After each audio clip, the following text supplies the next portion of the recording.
The best location for the installation in your vehicle. Sir. Address freezing though. Well, okay, I mean, all these things, yeah, all these things you have to understand. If you live down here in the south, we don't worry too much about freezing. But if you live up in Michigan, then yeah, there's going to be issues that you have to understand with regards to the application of your system and the environment that you're living in. So yeah, there's different ways. We have very little experience in that area, but we've worked with a couple of people from Canada that have used denatured alcohol, isopropyl alcohol at 91%.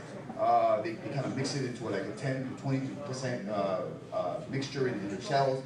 A couple of people have told me that they use, I've never tried it, but the antifreeze for the RVs, the red one, they've tried that to avoid freezing the cells. That's very important. You have to check out, you know, whatever mixture you do, test it, because it can affect the output of the cell. You may have to add more electrolytes in some cases to be able to make up the difference in the mixture that you're changing. So stuff that you can look for. And again, the cell output, and understand how much your vehicle is going to require.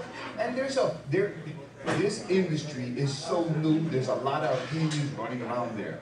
And I can only give you my opinion. And in my opinion, you do not need a lot of HHO to make the car efficient, which is what we're talking about. Like, we stress the fact that we're working today on efficiency. Julio and I have a number of goals.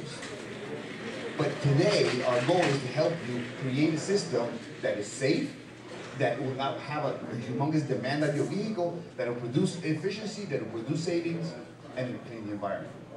But you have to understand that your particular car, and we can tell you, we recommend on a 4-cylinder no more than about a quarter liter a minute. On a 6-cylinder, you're looking at about just over half a liter a minute. On a V8, if it's about anywhere about below a 5.0, you're still looking at about 3/4 to 1 liter a minute.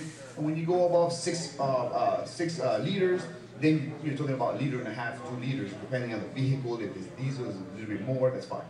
But it does not require a lot of gas to be able to make efficiency.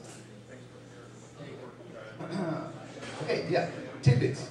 This is the part of the stuff that a lot of people don't understand. 1 gallon of water is equal to 1,800 cubic feet of combustible gas. You put it in perspective. 1 gallon of water can fill up a room that's 15 feet wide, 15 feet long, and 8 feet high. That's a big space. That's how much is in 1 gallon of water. There is about between 35 and 3,800 liters of gas in 1 liter of water. 1 liter of water. We have a little cell. We have a little cell over there. That one is on the display is 2 liters. We have a smaller cell that's 1 liter. And people look at us and say, wait a minute. How often do I have to put water in it? And I joke around. I say, well, every 15 minutes. No. 1 liter of water is equal to about 3,800 liters of gas. In other words, we're working with compressed hydrogen. And all we're doing is releasing the gas. And mind you, I just told you that you only need, on a V6, a half a liter a minute for operating efficiently. So, I mean, how long is it going to take you to use up that 1 liter of water? That's a long time. So anyway, there's a lot. The DOE says there's about 40% more fuel or power in water than in gasoline, so it's probably a lot more than that. You know what I'm saying? 1 gallon, a gallon of gasoline burns at 42 centimeters a second.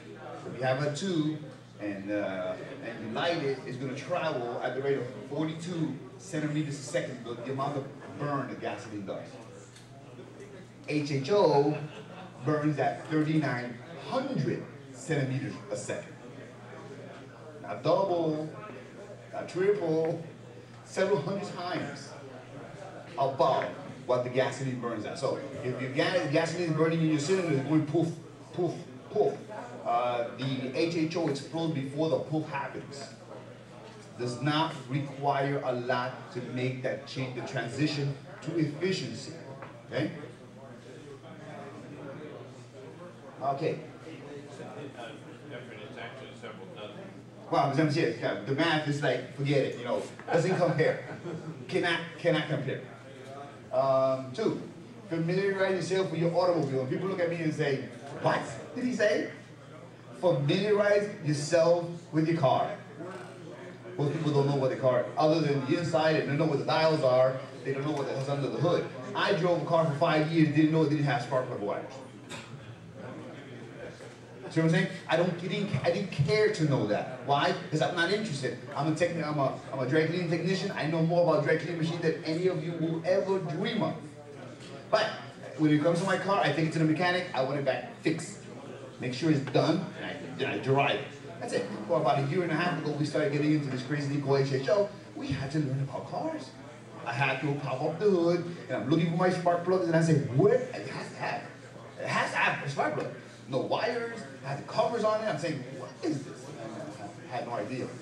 I have a 1979 Ford with a 460 that, yeah, I can see everything on it.